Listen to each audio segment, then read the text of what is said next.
Today we're going to be discussing the Destroying Angel, which is an Amanita in section Phalloidea. Deadly toxic, it's a good one to know about, and we have a couple here today. Characteristics of these is that they're very white. We have some young buttons over here. We have an older one over here that was knocked over. And I even see another one further over there. So characteristics of the Destroying Angel. It's very bright white. Let's see if we can focus in a little bit on these and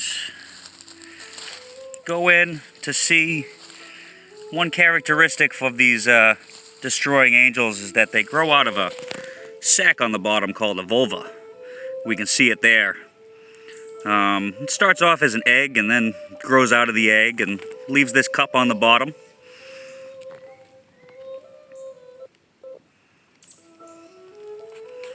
Now, let's dig this girl out to show you some characteristics. And I can see the vulva is riding deep. I might lose some of it with the knife. And we'll place this over by this large girl over here. So we can see the bulbous base on the bottom with the cup that's around it. And if we zoom in underneath, we can see that there's a skirt that's covering the gills. It hasn't released yet, but on this older one over here, we can see the skirt. Let's see if I can, right around there. And it looks like the skirt was very weak. It's collapsed onto the stem. Very thin, weak, which suggests that this could be Amanita bisporigera, which is the common northeastern Destroying Angel that we have. Very hard to focus in on these white mushrooms with the contrast. But some characteristics here, we can see that the vulva on the bottom has disintegrated a little bit on this one. We see this very pallid white cap, which is smooth on the margin.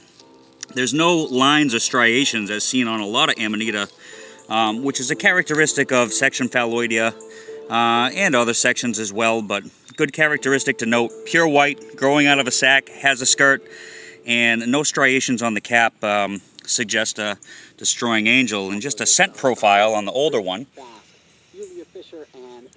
Mildly sweet on this one. A little bit of decay we can smell. Scent is a very good characteristic to note. And also on these Destroying Angels, one thing I like to do is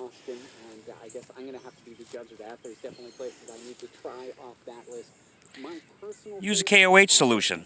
We can rub KOH solution on the cap.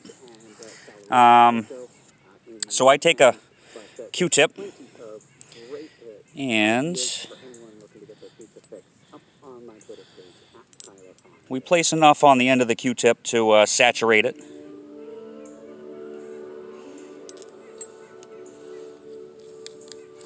I have a feeling this is going to knock over, so. And what we want to do on this is we want to go on the cap and we want to rub it onto the cap and look for discoloration. And as I'm rubbing on this, you can see even the tip of the Q-tip is starting to turn yellow a little bit. And we can see it vaguely turning yellow there. Let's try it on this young girl here.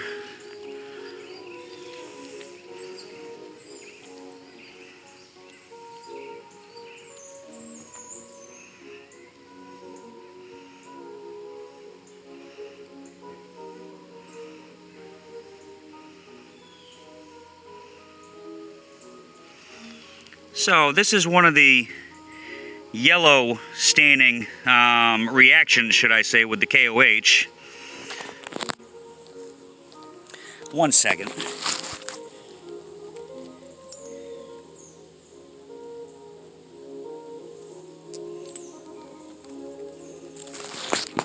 I believe this girl has a much better reaction to show you. Oh, let's focus in. And rub it on the cap.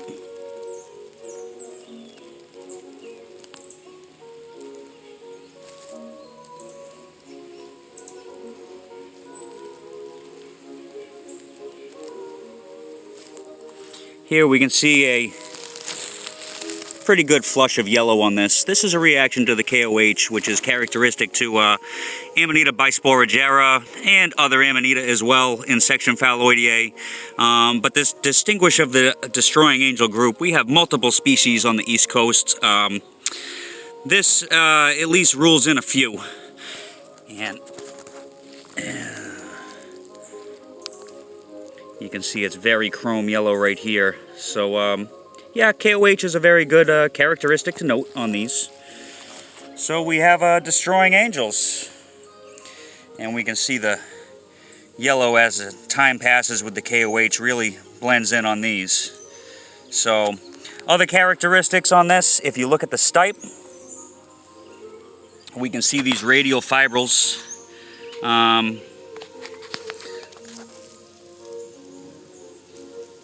Up and down the stem, which is characteristic to these destroying angels.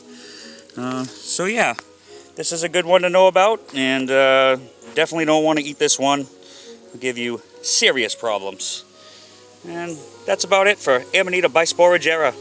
I hope you enjoyed.